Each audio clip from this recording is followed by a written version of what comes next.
Good evening. How are you? I'm a little better. You a little better?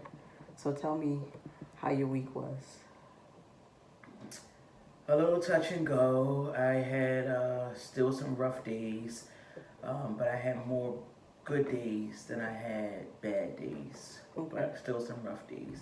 So tell me about one of your good days. Um, One of my good days was I decided to take off from work, just to take care of myself and to take it easy. And got up, had a good breakfast, went for a walk, came back and did some gardening. I have been wanting to get my house ready for the season, and I just kind of took it easy. Okay.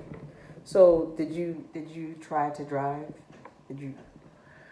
I did try to drive, and because I had to get some of the supplies from the Home Depot for the gardening. Been doing some weeding and seeding, and I needed to get some weed spray. So did you have anybody in the car with you? I didn't have anybody in the car with me. So tell me about your driving experience. It wasn't bad. All the way going, it was nothing at all. On the way coming back, I was a little bit startled coming out the parking lot, just because somebody almost like backed into me. Okay. So did that cause you any distress? Yeah, I started to get a little panicky, like I told you before, and I was, about to hyperventilate, and I was just really, in my mind, and then I started breathing. Okay. I remembered the breathing, and it was hard at first, but I stuck with it, and it helped. So you were able to push past it? I was, not at first, but I did eventually. So did you take a moment to understand that you were able to push past it? Yeah, once I realized that what was actually happening, because it happened so fast, like the car just kind of came out of nowhere. So I was just startled like I normally, get, and I didn't realize that I had something that I could try. So I did try it. Okay. So what I'm asking you is, did you take a moment and just sort of give yourself a pat on the back for being able to push past that moment with you? Actually, I just went home as quickly as possible, and I just parked the car. I said, at least I tried it. Right. Had all my supplies, and no, I didn't think about that. I just got home as quickly as possible after that. So, whew. And that's good. But what I want you to do is I want you to acknowledge the fact that in that moment you were able to push past the fear and push past the anxiety and still get yourself home. So even though you did experience a negative experience with the person almost cutting you off, and you had the anxiety, you were able to use the techniques and push past it and get yourself home. That is an achievement that you have to give yourself credit for. So that way, if you acknowledge that experience, then you can have more positive experiences. Well, I just didn't go back out anymore, but if you say so. So we'll use that moment, and that will be a moment to give you courage to go out again. So you're saying that you didn't go out the rest of the week? I didn't go back out. Well, I had to go to work, but I usually get carpool to work, and so I don't have to drive to work as often as I would. But yeah, that day I just. Yeah. So would it be possible to use that moment to motivate you to try to go out again?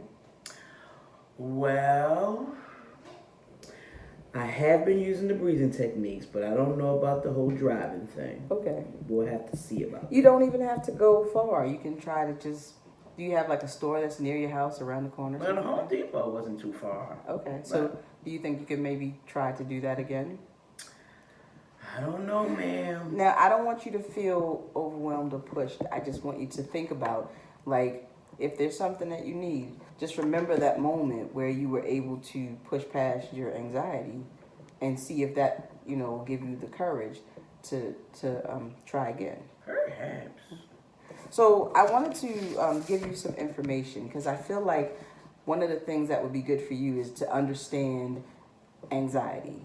and to understand, and maybe in understanding it, then that'll help you get a sense of what you're experiencing and help you to again use the coping skills, and again, like, try to figure out how to manage your anxiety. So Well, I don't want no medication, ma'am. no. See, it's not medication. Okay. You're a very intelligent person, Mm-hmm. and you have shown a great willingness to change. And I feel like if you understand what you're experiencing, and you understand like the source behind it, and you continue to practice the coping skills, then that may help you, and we may not need. All right, because that's why I started not to come, because I know y'all like to give people medication for this kind of thing. And sometimes we do. But if I feel like I'm with a client who, like yourself, is able to rationalize and is willing to use techniques, then we'll try this first, okay? All right. Okay? So this information here is a packet on anxiety, and it explains just everything that you need to know. Did you have any questions about it?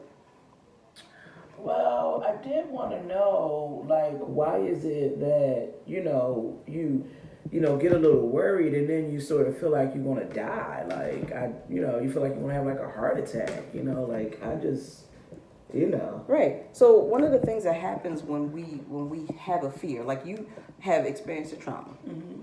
And because you have experienced that trauma, then there is a physical response to that trauma. Like there's a whole story that you experience. And in this story, something bad happened. Mm-hmm. So that when you get into a situation where you feel some kind of fear, then your body is reacting based on that old story. So in your reality, there was a trauma, and what happens is you are what we call triggered. So when you experience a fear, you are triggered. That memory of the accident is triggered. It hits a response. Your body is going to respond physically. So that's why your adrenaline starts pumping, your brain cells, are going, and you start to feel like something really dangerous is happening. Mm-hmm. Our body naturally responds to those kinds of dangers. Whether it's real or not, your body's